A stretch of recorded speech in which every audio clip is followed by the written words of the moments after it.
shared reality. But it's very disorienting. And like, where is ground? Which way is up? Which way is down? And being like swimming in this, cesspool of misinformation and lies. And it's like it's been like a psychedelic trip in a bad way. Where you're like, wait a minute, I thought I had this firm ground, and now suddenly I'm waking up to this realization that ground was never actually there. It was this projection. Delusion. Yeah. Me and my friends had this shared delusion Yeah. of this being the ground, and now we're looking down, we're like, nope, that wasn't it. And now we're like, we're just on this island, and there's a huge ocean that's infringing on an island, and the only reason that it was being sustained was there was the material conditions that allowed for enough of us believed in it. Yeah, and shared that reality. And we were comfortable. Yeah, and we were comfortable, and so we didn't have to feel the being impinged on by. Yeah, and it is like getting to this kind of like the new age kind of hermetic tradition of like all is mind. That our beliefs create our reality, and some of that is woo-woo bullshit, I think, but there is a foundation of it that is absolutely true. And I think we're getting in some, like, it does feel like an ungluing of reality in a way that it is like we are creating our reality, and we're creating two very different realities. There are the liberal progressives who are looking forward and want equality and peace, and then there are these crazy fuckers, sorry, I can't help it, who are hell-bent on death and destruction, and are clinging to these old ways. Their the color of their skin and their birth on a particular landmass entitles them to some special place in the world. And then it's like, no, you're a freaking human being, just like every other human being on this planet. Get off your freaking bullshit throne and own it. Own your shit. The ones that operate based on fear, and it's interesting how there's a kind of limitlessness to fear. You can manufacture all sorts of fear, and then you can wake up out of it. Like you imagine the worst nightmare you have, and then you wake up out of it, and you realize all of that fear was just a nightmare. It was just a dream, and it was all vapor.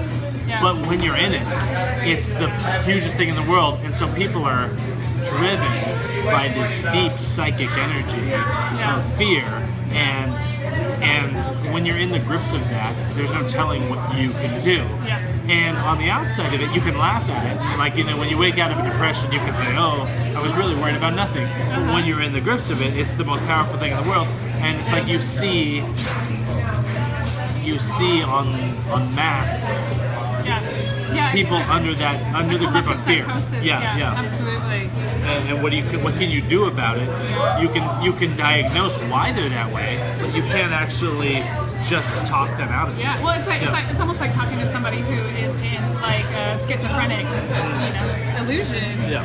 It's like you can see where they're completely misguided, but it's like a collective psychosis where there are enough people that agree with this delusion that they're making it real.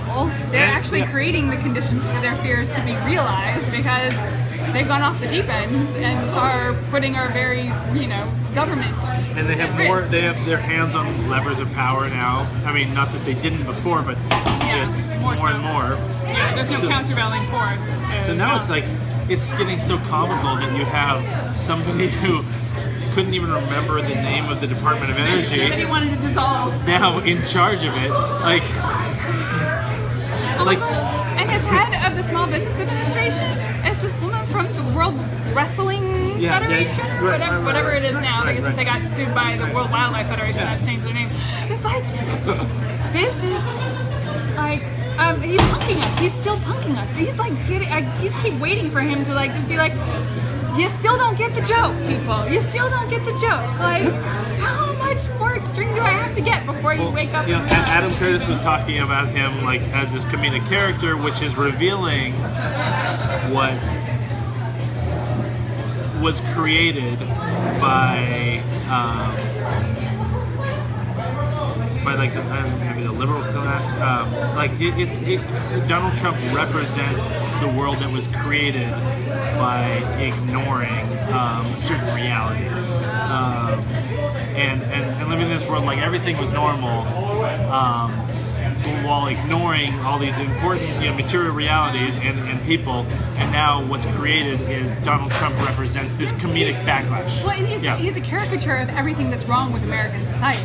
I mean, the focus on materialism and wealth and perception over substance, and celebrity, the cult of celebrity, that if you're just famous enough, you are like I've always thought that there's something very like, alchemical about Donald Trump. Like, it's like somebody summoned up a golem, like this pure abstract representation, like a material representation of this abstract forces of like materialism, egoism, narcissism, cult of celebrity, ignorance, like shelter. Like, it's like somebody crafted the perfect material form of that. Yeah, it somebody doesn't conjured seem real. him. Yeah.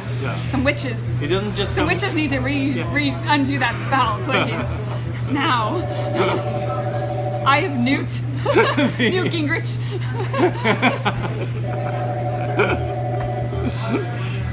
That swamp he was talking about, that's the cauldron from which he emerged. Oh my gosh, that's craziness.